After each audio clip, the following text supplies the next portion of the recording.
Hello, Impact Makers. I'm Virginia Cincromani, a sustainability trainer, coach, and author. Welcome to The Good Communicator. You're probably wondering, what's The Good Communicator? It's your go-to podcast built exactly for you, the sustainability professional, to help you turn sustainability from a hurdle to triumph. Here, we break down the art of effective communication to make sustainability irresistible and co-create new futures. Come on a journey with me as we dig into proven frameworks and actionable strategies and demystify the process of influencing others in every episode.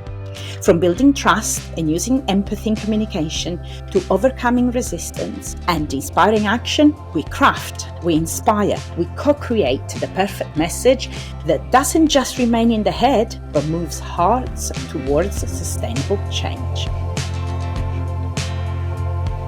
Hello, Adam. Hi, Virginia. How are you doing? Good. Thank you for accepting kindly my invitation to speak about new podcast. It's great to have you here. It's a pleasure. Okay, just for the benefits of people that listen to us, I just wanted to give a little bit of background as how we know each other, because it's been going back quite a while, right? It has. Close to 20 years, if I'm not wrong. No, that seems like quite a long time.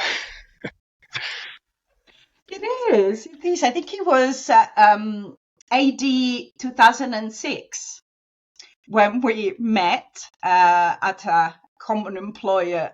It was BRE back in the days, and we were employed pretty much at the same time, right? We were, and I think it was my first job in sustainability, and I think you also moved across from architecture to be your first focus in sustainability too. That's absolutely right. And we were actually desk mate. We were sat together. And then, I think we became friends quite quickly after that. And the rest is history, right? So we've been wrestling with these challenges of communication and sustainability and how to get the message across for many years in different contexts. I'm happy to share as much as I can that might be helpful. Absolutely. So I think it started for us both through training, because we were both employed to train people back in the days, but also we were involved in creating the guidance for BREEAM, etc. But so, I mean, it's been like you said, an ongoing battle in a way for a long time. But the reason why I invited you to speak today is also because obviously in the last 20 years, you've been actively working in sustainability as a sustainability consultant, manager, professional, wrote a bunch of different things. And I wanted to see your perspective in terms of communicating sustainability. What are the key elements that you think are necessary for the communication to actually become something transformative, if you like? You don't come armed with when you start this is probably for many people in sustainability, and it may be the same for you. You come from a technical background, right? I did maths and science at school and engineering at university, and I get very good at communicating with other technical people. And the challenge here is that often the communication has to be wider than that. And so you don't necessarily arrive with the tools you need in order to communicate more widely. As engineers, we tend to be complete, and we like to make sure we get all the caveats in there and all the details, and you just don't have that kind of you don't have that many pages to communicate in the real world. We'll have been there and asked by the executive to create a one-pager. They want everything on one page. And you go, well, how the hell do I get all of this detail down on one page? And it can be a real stumbling block. But what I've learned is that is really important, to be able to take your message and to differentiate for who you're talking to, and cut down the right bits of that story in order to get that across succinctly is really important, because if you don't, they will read a paragraph and move on. You need to capture them. You need to make it interesting to people. They are listening to many other stories as well, and stories an interesting word we can dig into, because I think that's really important. But to tell the story of sustainability and why it's important to your business leaders and to the wider world, you need to get it across quickly and concisely. So you're right in the sense that, I did architecture, I didn't do engineering, but it's a similar story in terms of that they teach you all the technical bits and how to build buildings, but not necessarily how to communicate your ideas in a way that appeals to people that have, for example, an MBA. So where did you learn, or how did you learn? What was your learning curve over the years in terms of communicating better? How did you understand that you had to do it differently? Well, I guess the first thing to say is I'm still learning, and I still strive to be able to communicate this stuff better. And how did I learn? Mostly by trying and failing, mostly by having to repeat the message year on year. But one thing about repetition that's quite good is you get au fait with the story. The things that I've been saying, and I've worked in as well as BRE, I've worked in the corporate world at Value Retail, which runs Bicester Village and other shopping villages, and I've worked as a consultant. And so the thing that you get very good at is knowing the story. I'm saying the same things over and over again. What that gives you is the confidence and the fluidity to be able to deliver it well, I think. And it's one of the challenges, I think, of talking about sustainability, well, communicating in general, if I'm honest, is we've all sat through presentations where and I do a lot of presentation in my work. I speak at conferences and I have meetings and that kind of thing. I currently work for the Future Homes Hub, dealing with the sustainability of new homes. We've all sat through those presentations with a million bullet points on the slide and someone kind of reading from a script and that not really, being very long and it not capturing you, and your attention's wandering. And even when this is important to us, it's hard to get the most out of that kind of presentation. So, one of the things is about making that snappy, about using, visuals and images. We could talk about visuals as well, which I think are really important. Cut those slides down to a minimum in terms of number of words. And actually go off script. Certainly write yourself the key points, but really they're just key words to remind you. And as much as possible, you need to know that story, because that's how it will come across well. That's how people will be engaged. And honestly, and it doesn't matter if it's a bit rough around the edges. This, by the way, is totally unscripted. We haven't, and you might be able to tell. Very rough around the edges. And hopefully we can get the story through. But that's one thing, and I like. So there's a few resources that I'll try and reference as we go through. But there was a nice podcast that I listened to the other day that was contrasting Martin Luther King's speech with Gerald Ratner's speech, which was also a pivotal moment for him. He was the jewelry tycoon who basically lost it all because he ridiculed his customers in a speech. And the contrast there is that in that moment with Martin Luther King's speech, he went off script. He was someone that was very used to actually spending hours and hours writing and rewriting and learning his speech, as we've been saying, learning that really well. In order to be able to deliver his sermon. He was a preacher's sermon on a Sunday, but in that moment you can see he kind of hesitates, and he reads the crowd and goes off in another direction, one that he hadn't planned, and that is what really had the impact in that speech. And that's an incredible thing. And I think that kind of spontaneity is actually very important. That being able to read the room and being able to adjust in order to communicate better with the people that you see there. And we can talk about learning styles and different types of people that may be in there. You have to be able to adjust, I think, to communicate well. And in contrast, Gerald Ratner, who, really panned his career there and lost his whole company, his speech was planned. He run that by people. He thought it was okay, and within the room it played very well. But actually, in the cold light of day, when reported on in the newspapers and looked at by his customers in the wider world, it really didn't sound good. Perhaps he should have thought about it, gone off piste, and he may not have ended up in the same place.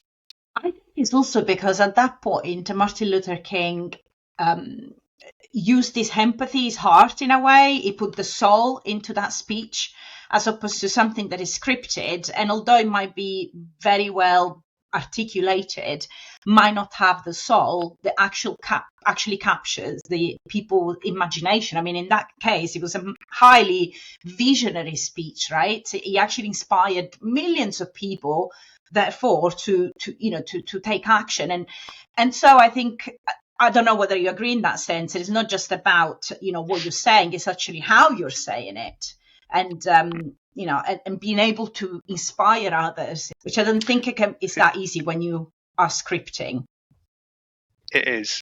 I guess it comes through if it's important to you, and if you can see that it's not important to people, it doesn't have the same draw, the same interest for you. We love to listen to authentic people, and I'm sure that that's going to come across for many of the sustainability professionals that are up and coming, and that you've talked about previously in your book and otherwise, is the importance of that authenticity and being who you are up there.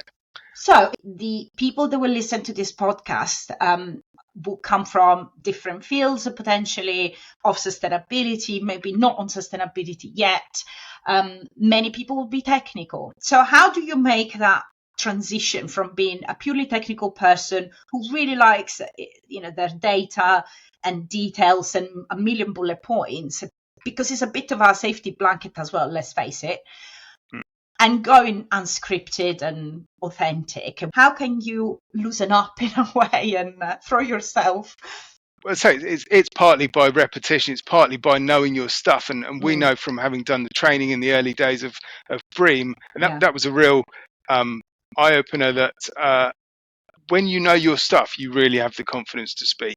You can get up there, you can be unscripted, you can take some time to think about the answer to a question and let that silence hang without it being a real issue, because at the end of the day, you're the most knowledgeable person about this stuff in the room.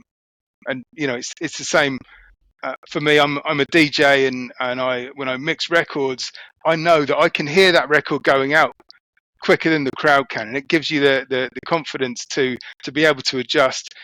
The tendency for people like me, scientists and engineers, to think that data is the most important thing, and that data is what's going to influence people and get them to change their mind. And that actually is not the case. It's not the data. And there's a lady called Karen Eber, I think, or Eber, who is an ex General Electric kind of HR executive who I came across her TED talk the other day, which was fantastic, because she kind of tells the story about the interplay between data and story. And if there's one thing that I would like to get across in this, is the importance of narrative structure in communication. So it's not the data that's going to change people's minds. Karen says by the time they hear the data, they've already made up their mind. They already post-justifying a decision that they've already made based on their emotions. And where you connect to people's emotions is the story. And so the story is the most important thing for us all. And it's quite hard to find the stories sometimes, or to imagine the stories that back up the messages we're trying to get across, which are not exciting, personal kind of life. They are life or death in a way, but they're not immediate stories. It's not the same as going to the developing world somewhere and talking to people that are being flooded out of their homes, you can connect and make the story very easily. When we're sitting here in meetings and in presentations, to find the right stories is difficult. So go from your personal experience, talk about your own experience and that will be much more engaging. And there's another thing that I wanted to build on with in terms of narrative structure. This is the one tool that I use all the time, that I come back to, and that I use to help structure my communications. And it's a book called Narrative is Everything by an author called Randy Olson. He's had the perspective of both the scientific world. I think he was a biochemist or marine biologist. Yeah. And also the Hollywood side, the screenplay side, and he's got that experience. What he's able to do is give me some simple rules, and the rules are: in your structure, a good story has agreement, either people agree with or that shows agreement. But then you need to create this tension. You need to give people the hook, the why are they listening, what draws them in, and that's the tension that you create. And then resolution, so you resolve that, and they see in the end. And the three words they use is and, but, and therefore. And I literally, every time I sit down to write a communication, if I'm writing, even something as simple as a LinkedIn post or an email, certainly if we're presenting to a board or if we're trying to get a really important point across, it's and, but, therefore. And I find that this isn't well known, but I really love it as a trick. Just the opposite of that, to give you the contrast, is and, which is what creates the monotonous, which we're very used to, the monotonous delivery that doesn't have that hook. It doesn't have that tension. You quickly lose track of which bullet point they're on, and you start to think about what you're having for dinner, and you've lost the audience at that point. So that's the most important thing I'll say is and, but, therefore. For the listeners as well, because I love this, I totally agree with you. I think the first version of this book, the first edition, was called something really cheesy, like Houston, we have a narrative, something terrible like that. But still, the content is super valuable, especially for scientists and, like you said, engineers, people that love data. Is that little tension that Hollywood producers and writers know so well captured people's attention, is that little twist that makes the story interesting. And if you want to play a game and just exercise that storytelling muscle, on the Green Gorilla website, there is actually a little dice game based on Randy Olson workshops, which gives you a potential structure and some prompts, and so you can actually play and exercise that muscle, because to be honest, we don't get taught this, and it's simple enough to be remembered even if you haven't read the book. So yeah, invite anybody to do that. Even you, Adam, if you like, you can play a little game later. I'll try it. I didn't know that. I'll have a look. Thank you. So you talked about storytelling, and I incredibly agree with you. I also talked about this, Randy Olson, in my previous book, Sustainable, but I have a mention as well in the new book, The Good Communicator, because again, it's something really valuable that I suggest everybody to embrace. And in the projects that you have led over the years, I'm sure you've used this in some ways. Do you have like an example of how you managed to engage people or catalyze people? What sort of stories? Because you said, it's difficult and you draw upon your own life and your own experience to share a story. But people that say, for example, have to do carbon accounting, I think you're involved in that space as well, carbon calculation. How can you make it fun, interesting, like a story? What sort of stories do you tell?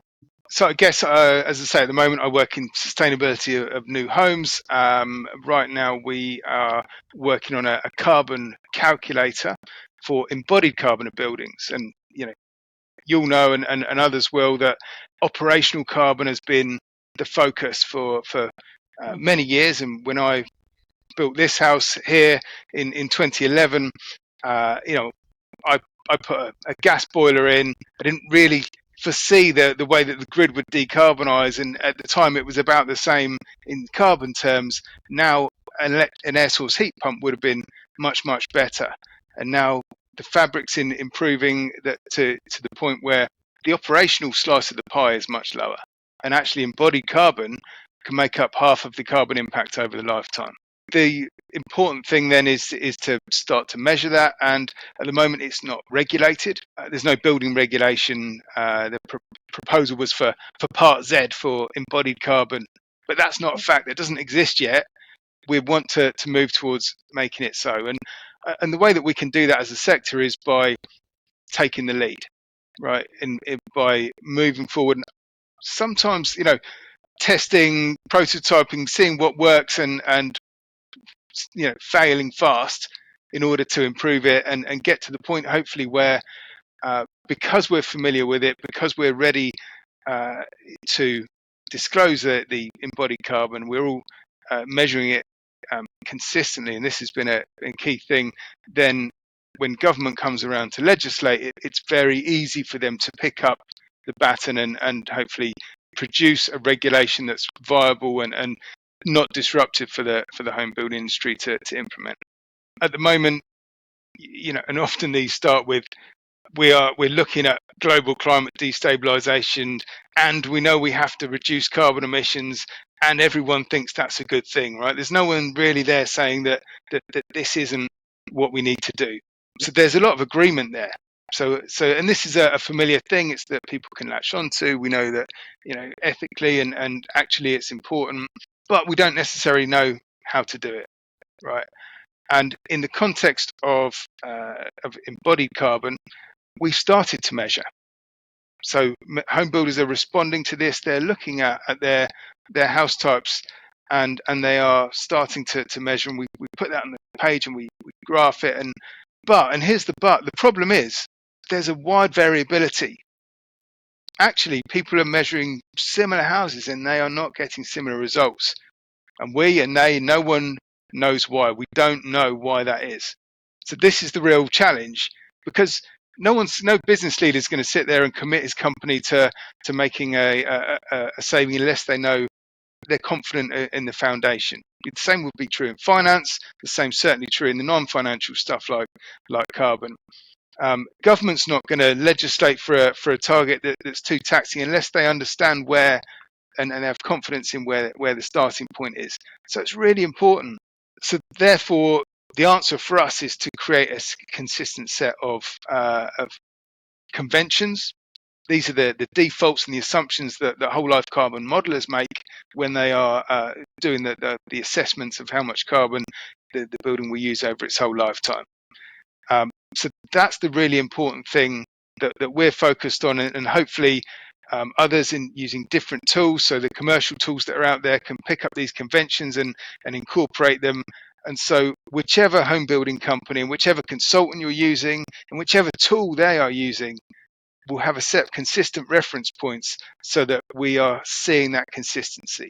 And I can tell you that that's what will give the CEOs and the business leaders the confidence to make a commitment on embodied carbon, and we can build it from there. And I love that, because what you did was effectively sharing a real challenge. And people, I think, feel nervous to share the challenges because they feel is a sign of vulnerability. But it's a challenge that is actually a challenge for everybody in the sector. So in this case, as you shared the challenge of the sector, you were relatable. Other people that have entered the same space and face the same challenge are like, oh, okay, it's not just me, it's not just us, it's everybody. And I think that is like a double whammy when you tell a story that not only is interesting because oh my goodness, okay, we don't have, the data don't match up. Okay, what's happening next, which piques the attention. But it's also the relatability of it, is the fact that other people are in the same space and you're trying to address something that is potentially sector changing for everybody. Let me give you one more example of a challenge, and how does this pan out in practice? Because we didn't come up with these conventions by sitting in a dark room and think them up. The Future Homes Hub is all about the collaboration between industry and between the supply chain and government, and trying to sit in the middle to help make things happen in sustainability that wouldn't naturally happen. And so we developed the conventions based on the outcome of a number of working groups. And I think there were 5 main working groups for this whole life carbon stage that we identified, and we had I believe it was 67 people from across more than 50 organizations who joined that, and they were looking at different specific aspects, such as what are the build-ups that home builders are using, what's typical, what are the materials that go into those build-ups, and particularly what the generic impact factors are, what's the best data out there, and also how do we apply the methodologies that are out there in practice, what's going to work for home builders. And the specific challenge in the room often is you've got quite a diverse set of people. You've got people from supply chain and as I said, the different stakeholders there. They are not necessarily all technical people, and even where they are, they have different experience. And one of the amazing things, I've sat in a great many of these conversations, in other conversations, where when it gets super technical, it's really hard to keep the room with you.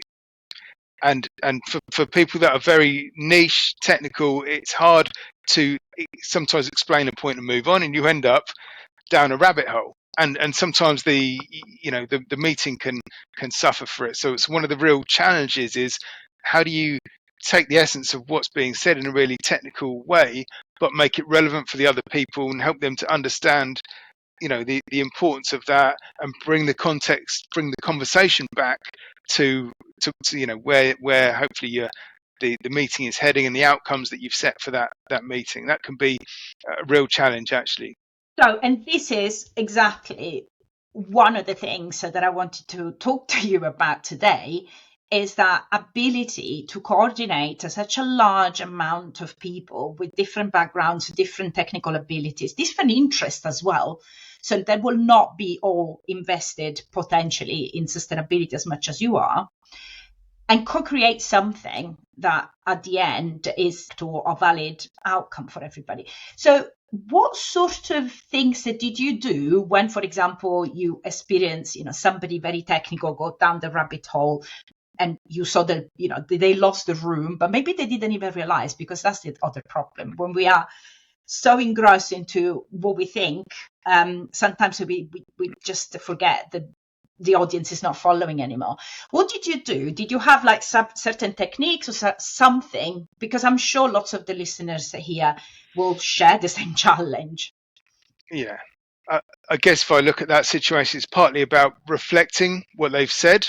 So, and making them feel heard, like they have got their point across, but also summarizing it and potentially linking it to other things that have been said. It's obvious to people, it links to a point that's made earlier, and kind of summarizing in a way that will help people to almost bank that point, put it in the context of the whole conversation, and then move on. But it's really important to make sure that people are heard. And the other thing I would say about that kind of meeting, especially these days, is it's often online, which makes that communication challenge again a bit more difficult. People are different, and some people are very vocal in meetings, and you will see if you have a meeting of 28 people that you mostly got half a dozen people that tend to be vocal, and if you're not careful, will override the conversation. And so you need to be able to manage that, and to bring in the people that are less vocal. And you can do that in different ways. Partly it's about checking in and opening it up to people and asking for more input. But also some people might like to write or type their responses. So adding stuff in the chat, and we get very rich conversations with a combination of verbal and bringing from the chat. Because if people have put it in the chat, you can then ask them about it. You can then bring the point to the surface, ask them about it, and they can, you invite them, that vocal contribution. But also, even if you don't, it's not forgotten. It's there, And what you'll see is that other people bounce off that. They're reading the chat too, and they will also contribute. And you can find a thread that develops. So you're almost able to have in the time space of one meeting more than one meeting. And then the skill again is to bring those bits of those bits together and to help people understand it in context. So that works very well for us. The other trick that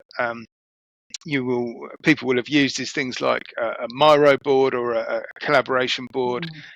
Can be very helpful to, again, as a different way to bring lots of people in at the same time and help them put their ideas in the context of the wider conversation. You know, when I was teaching at university a couple of years ago, one of the first things I learned is that not everybody wants to speak up. We're all different, like you said. Some people prefer to write, like just you said. But even in a face-to-face meeting, I think people sometimes feel pressure to speak when maybe they don't want to do that.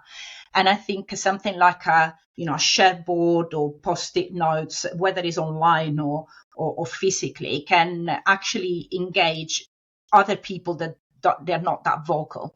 So I think what you said is exactly on point in that sense, also in line with educational theories that are out there. You just need to get people opinions and involve them in the way they prefer, as opposed to what the norm says, I would say.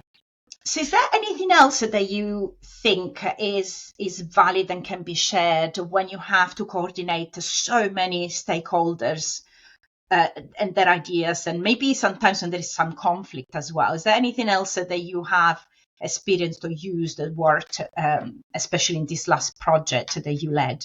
I mean, I guess one thing is I chair a lot of these meetings, and sometimes you think you have to answer the question that's posed.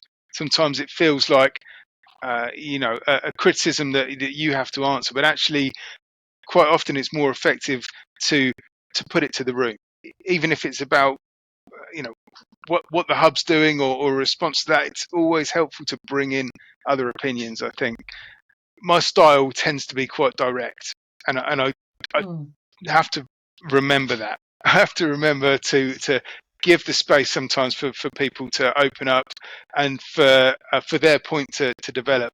I tend to be direct and impatient, and I want to get to the point. I don't have time for beating around the bush. But I have to temper that, because you have to remember that people have different styles, and for some people they can make their point in different ways, and actually have different people contribute in and speak about that between themselves can be much more valuable than trying to address a question directly yourself as chair. Yeah, absolutely. Again, another thing in training and teaching, they tell you is maybe you can pair people up and they can discuss between themselves and then share, the common outcomes, as opposed to or put them in breakout rooms or whatever. And it's much more valuable sometimes, because you tend to, again, people are different. They might be scared, or they don't necessarily want to speak in front of a large group. These sorts of things really help to draw out all the opinions. And another thing about leadership communication styles, it's called the 7 languages of leadership.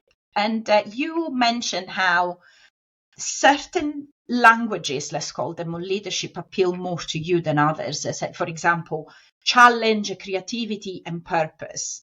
And I found that quite fascinating, because we are all motivated by different things, okay?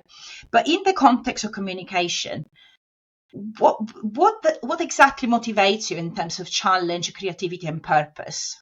Yeah, I've found this really interesting to look at and to ask yourself what's important to you, because that helps you maybe to move towards what you want. What I love more than anything is to be involved in creating something that hasn't been before. To really do something innovative and something different. And the example of the conventions or the tool that we're doing is that it's almost like why hasn't that happened yet? How do we make that happen? And I can't make that happen myself. It's really about coordinating a large number of people to do that. So including a consultant and all the people in the working groups, and then there's wider stakeholder groups, and being able to listen and check check in. Are we heading in the right direction? Is that the right? Are we taking the right response? And if we're not, then to be able to rethink that. And it's the outcome, it's the purpose. I guess I'm purpose driven, and as I've always thought, as a sustainability professional, it's a luxury for me to be able to work in a job that really drives towards an outcome that's important to me. It's less important to me the how we get there in some respects. I think there's so much that we can learn from the the marketing and communications colleagues, and I really would invite and would love more comms colleagues that understand sustainability and communicate that well. That would be helpful for myself and other technical people. But I agree with you that we need to cross-contaminate a bit more with marketing people, because we can bring the technical side, and marketing people can bring the storytelling side, and we can I'm sure we can do amazing things together. So if those two departments don't talk so much, I invite all the corporates out there and all the companies to make them to talk more. And going back to the languages of leadership, what motivates you to act is when there is a challenge, when there is a creative way of addressing something, where it is something that is going to change the status quo somehow.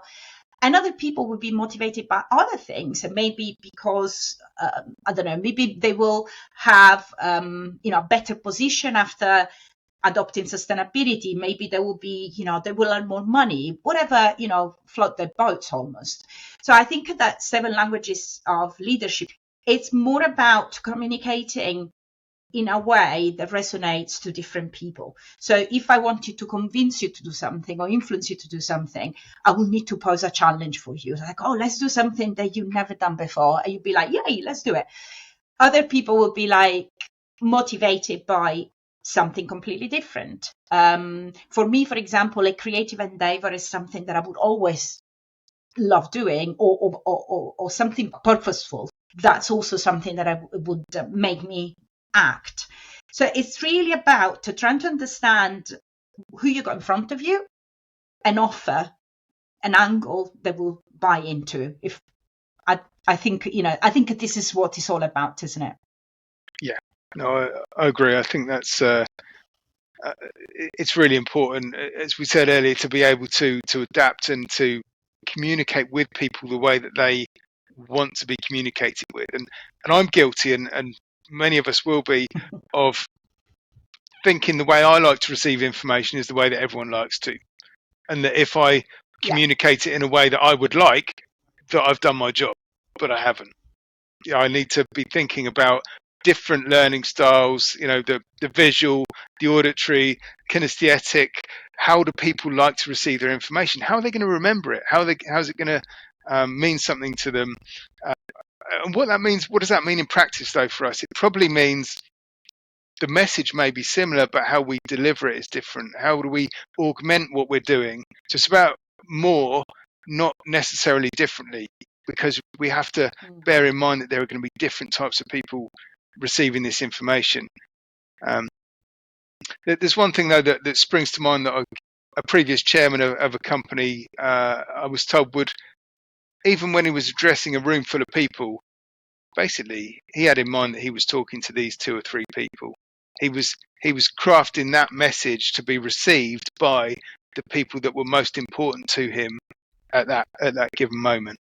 And so, that's a good lesson. If we've only got one shot, one pitch, and we obviously can't do the same pitch 3 times for different people, who are the most important people that you want to communicate with? Adjust your message and the way of communicating that is going to resonate with them. And I think that TED talk from Karen Eber has something similar in terms of the messages within there. How do you make sure that that's it lands for your audience? And you were saying, for example, you mentioned that you're more directive in the way you communicate. You don't, you don't like the fluffy details. I use the DISC personality traits framework for, basically all the work I do. And DISC stands for dominant, influential, steady, and cautious. Now, I think from what I know about you, you are between cautious and directive, or dominant rather, because you do like your technical data, but you're also quite direct. So you more focus on the task at hand than maybe on the people side, and that's okay. We're all different. So it's really interesting that you recognize that, and that you sort of make an effort to understand also the other spectrum of people out there. And I like the fact that you're saying, focus on 2 or 3 people, but that means also that you have to prepare before presenting quite thoroughly. You need to understand who you got in front of you. And if it's a large audience, that's quite a challenge, isn't it? And not knowing necessarily what disc style they are as to what's going to be important to them. I can't remember the detail exactly, but we've done a similar thing to disc. It was called interpersonal leadership styles, and I think it was a director was the D there, and I'm fully in the director camp. That's my kind of bias. That's what I like. And the most important thing, or my takeaway from that, was about the key questions that different types of people will ask. So as a director, my key questions are what and when. That's what I'm interested in. I'm less interested in the who. Someone who's a persuader would be more interested in who it is, who are we working with, and the why. Right. Even despite what we've said about being purpose driven, the why is less important. But for some people, they really need to spend the time to understand the why. They really want to know who's involved in this, not what's happening, but who's involved in this. Those are the questions that they naturally have in mind. So if you're preparing something to communicate with them, you need to make sure you're answering the questions that are going to be most important to that type. I love that. It's an angle that I haven't reflected upon, and I think is a very valid one. And it's easy then to remember as well. Next time you're preparing for something, say, okay, what sort of questions can I get from that sort of audience? So drawing a little bit to a close here, I wanted just to ask you, what are your top 3 tips, if you like, for somebody that is starting to just wake up to, communicating sustainability, or they want to do a better job, and maybe they're not, at the point that you are right now? First point of communication that many people will do is a presentation. And in terms of presentations, we said about and we said about lots of bullet points. So I would, as I've been going through my presentation material, and every time I deliver it, I try and make it shorter and snappier. And it's a double-edged sword, because it means that those slides can't travel without you. They can't travel without the narrative. If you send someone effectively a one page with all the bullet points, they can read it and you don't have to be there. That's fine. Create the one pager, but when you're presenting, don't put that on the slide. When you're presenting, images, visuals that are full of color and impact, they're augmenting what you're saying. People should be focused on what you're saying, not on the slide. We've said about PowerPoint presentations, use pictures, but what else could it be? And I think there's a couple of things I'll point to. One of them is a data journalist called David McCandless, who's fantastic, and you know about him, and everyone should check him out. Again, he's got an accessible TED talk, which is fascinating. Another person that talks about the power of visuals very well is Kate Raworth in her book Doughnut Economics. The power of getting this stuff across in a visual really cuts through the risk of losing people in the narrative chain. So that's a really important point. Cutting the acronyms is a good one. Just make it as non-technical as possible. Cutting the acronyms is important. The point I made about making sure people feel heard is really important. That when you're having a conversation, that you're reflective. Active listening is a skill that you can learn. That's you'll pick up with experience, and it's going to be really helpful for communicating and helping people understand that you know where they're coming from. And in that vein, I guess our mantra as a sustainability manager was meet people where they are.